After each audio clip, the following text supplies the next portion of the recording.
अभी तक हमने पढ़ा प्लेन मिरर और उसकी कुछ प्रॉपर्टीज़ के बारे में। आज शुरू करने जा रहे हैं स्फेरिकल मिरर। स्फेरिकल मिरर यानी गोली दर्पण। गोली दर्पण किसे कहते हैं? ये होते हैं गोली दर्पण। मिरर है तो एक तरफ पेंट होगा, ये पेंट है। पेंट किसका होता है? ये रेड ऑक्साइड का होता है। ये इस तरफ नहीं पेंट करेंगे इसको, ये रिफ्लेक्टिंग सरफेस है। ये रेड ऑक्साइड से पेंट होते हैं। ये देखने में कर्व की तरह लग रहे हैं, एक कर्व की तरह, इसलिए इन्हें कर्व्ड मिरर भी बोलते हैं। कौन सा मिरर?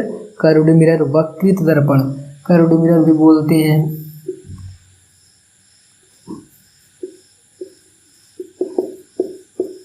कर्व्ड मिरर, ये दर्पण, इस दर्पण को बोलते हैं, इस मिरर को बोलते हैं कॉनकेव मिरर। Concave mirror.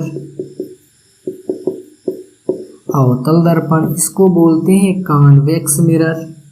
उत्तल दर्पण, जहां पर रिफ्लेक्शन केव यानी क्या? गुफा से हो रहा है। ये गुफा टाइप में लग रही ना, जहां पर रिफ्लेक्शन गुफा से हो रहा है उसे बोलते हैं कॉनकेव मिरर, अवतल दर्पण। या ऐसे बोल सकते हो इनवर्ड सरफेस से जहां पर रिफ्लेक्शन होता है या रिफ्लेक्टिंग सरफेस होता है उसे बोलते हैं अवतल दर्पण। जहां पर आउटवर्ड साइड से रिफ्लेक्शन होता है उसे बोलते हैं कॉन्वेक्स मिरर यानी उत्तल दर्पण। अब बात करते हैं इसके एक एग्जाम्पल के बारे में। ये चिम्मच जो है ये कर्व्ड मिरर का एक अच्छा एग्जाम्पल है। इसके दो रिफ्लेक्टिंग सरफेस होते हैं, एक इनवर्ड दूसरा आउटवर्ड ये रिफ्लेक्शन के लिए, ये रिफ्लेक्शन के लिए। अब स्फेरिकल मिरर जो है ये देखने में तो स्फेयर की तरह नहीं लगते हैं। देखने में तो ये ऐसे लग रहे हैं कर्व की तरह, स्फेयर की तरह तो नहीं लग रहे हैं, फिर भी इन्हें के स्फेरिकल मिरर बोला जाता है। इसका एक रीज़न है, क्योंकि ये एक स्फेयर का पार्ट होते हैं। ये एक स्फेयर का पार्ट होते हैं, इसलिए इनको बोला जाता है स्फेरिकल मिरर। ये भी एक स्फेयर का पार्ट है। स्फेयर को काट कर बनाए जाते हैं ये मिरर, इसलिए इनको बोलते हैं स्फेरिकल मिरर।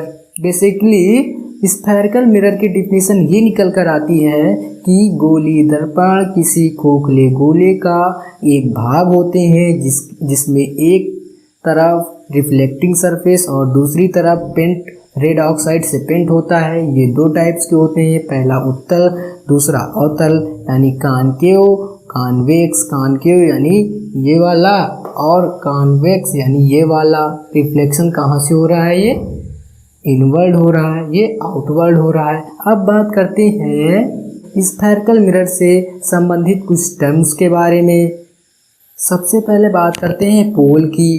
पोल जो रिफ्लेक्टिंग सरफेस है, ये रिफ्लेक्टिंग सरफेस है इधर से, इसकी मिड पॉइंट को बोलते हैं pole. The mid point of the reflecting surface of the spherical mirror is called pole. इसको हिंदी में बोलते हैं ध्रुव। इसको रिप्रेजेंट करते हैं पी से, ये यहाँ पर पी से रिप्रेजेंट करते हैं। अब बात करते हैं सेंटर ऑफ कर्वेचर, वक्रता केंद्र। जिस स्फेयर का ये मिरर पार्ट होता है, उस स्फेयर के सेंटर को बोलते हैं centre of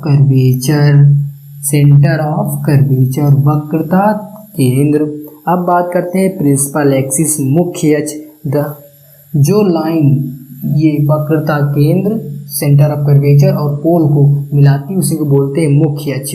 the line join the centre of curvature and pole is called principal axis. अब बात करते हैं रेडियस ऑफ कर्वेचर की। The radius of sphere of which the mirror is a part is called radius of curvature. यानी जिस गोले का ये मिरर पार्ट है उस गोले के रेडियस को बोलते हैं रेडियस ऑफ कर्वेचर। उसको रिप्रेजेंट करते हैं आर से, ये हो गया। इसको बोलते हैं यहाँ से यहाँ तक की लेंथ को बोलते हैं रेडियस ऑफ कर्वेचर। अब बात करते हैं अपर्चर ऑफ मिरर, दर्पण का द्वारा किसे बोलते हैं? जो ये रिफ्लेक्टिंग सरफेस है इसके डायामीटर को। The diameter of the reflecting surface of the spherical mirror is called aperture of mirror. जो ये रिफ्लेक्टिंग सरफेस है इसके डायमीटर को बोलते हैं स्फेरिकल मिरर। ये M1 M2 से इसको रिप्रेजेंट कर सकते हैं। इसको बोलते हैं अपर्चर ऑफ मिरर। अब बात करते हैं प्रिंसिपल फोकस की। प्रिंसिपल फोकस यानी मुख्य अक्ष। ये मिरर है, मिरर के प्रिंसिपल एक्सिस के पैरेलल आने वाली लाइट रेज मिरर से रिफ्लेक्ट होने के बाद प्रिंसिपल एक्सिस के जिस पॉइंट पर मिलती है या मिलती हुई प्रतीत होती है उसे बोलते हैं प्रिंसिपल फोकस। देखिए ये पैरेलल आने वाली लाइट रेज जो है, प्रिंसिपल एक्सिस के पैरेलल आने वाली लाइट रेज रिफ्लेक्ट होने के बाद जिस बिंदु पर मिलती है या मिलती हुई प्रतीत होती है उसे बोलते हैं principal focus. The principal focus is a point on the principal axis of the spherical mirror at which light rays comes parallel to the principal axis actually meets or appear to meets after reflection from the spherical mirror। ऐसे इधर देख लीजिए, ये light rays principal axis के parallel आई और ये reflect हो गई। ये एक बात याद रखिएगा, कॉन्केव मिरर जो होता है लाइट रेस को सिकोड़ता है और कॉन्वेक्स मिरर जो होता है वो फैलाता है। ये लाइट रेस आई और रिफ्लेक्ट हुई, ये पीछे बढ़ाते हैं तो यहाँ पर मिलती हुई प्रतीत हो रही है प्रिंसिपल फोकस पर, तो ये यहाँ पर अपीयर टू मीट्स। कॉन्वेक्स में अपीयर टू मीट होता है और कॉन्केव में रियल में मीट होती है। अब बात करते हैं फोकल लेंथ की। The distance between pole and the principal focus, यानी पोल से प्रिंसिपल फोकस, ये F से रिप्रेजेंट करते हैं प्रिंसिपल फोकस को, F से पोल से प्रिंसिपल फोकस तक की डिस्टेंस को क्या बोलते हैं? फोकल लेंथ, फोकस दूरी, बहुत ही इंपॉर्टेंट है।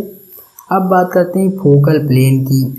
The plane passing through the principal axis, यानी वह प्लेन जो प्रिंसिपल फोकल से पास होता है और perpendicular to the principal axis हो, यानी ये प्लेन, ये प्रिंसिपल फोकस है, ये प्लेन, इस प्लेन को बोलते हैं फोकल प्लेन। अब बात करते हैं relation between radius of curvature यानी ये लेंथ और focal length of the mirror. Focal length यहाँ से यहाँ तक फोकस दूरी, इसको बोलते हैं, ये होता है focal length equals to radius of curvature by 2, यानी जो ये फोकल लेंथ है इतनी, ये क्या होती है? रेडियस ऑफ कर्वेचर इतने की आधी होती है, यानी इसका मिड पॉइंट होगा, यहाँ से यहाँ तक का जो मिड पॉइंट होगा उसको बोलेंगे फोकल लेंथ। लेकिन ये कब सही होगा? When aperture of mirror is much smaller than the radius of curvature, यानी जो ये अपर्चर है ये बहुत छोटा हो, किसकी अपेक्षा? रेडियस ऑफ कर्वेचर की अपेक्षा। ये किस पर लागू होता है? कॉनकेव और कॉन्वेक्स दोनों मिरर पर। अब एक बात और आती है कि इसमें जिस प्रकार से प्लेन मिरर में सभी रिफ्लेक्शन के लॉ फॉलो हो रहे थे उसी प्रकार से इसमें भी फॉलो होते हैं, बस इसमें एक थोड़ा सा बदलाव है। इसमें जो नॉर्मल खींचा जाता है वो वक्रता केंद्र सेंटर ऑफ कर्वेचर से खींचा जाता है। इसमें से नॉर्मल खींचना है तो ये वक्रता केंद्र सेंटर ऑफ कर्वेचर से ये नॉर्मल खींच गया, इसमें नॉर्मल खींचना है तो ये देखो नॉर्मल खींच गया, बस इतना सा बदलाव है। अब मिलते हैं अगले वीडियो में फॉर्मेशन ऑफ इमेज के साथ। तो आई होप ये वीडियो आपको पसंद होगा। Please like share and subscribe my channel unique.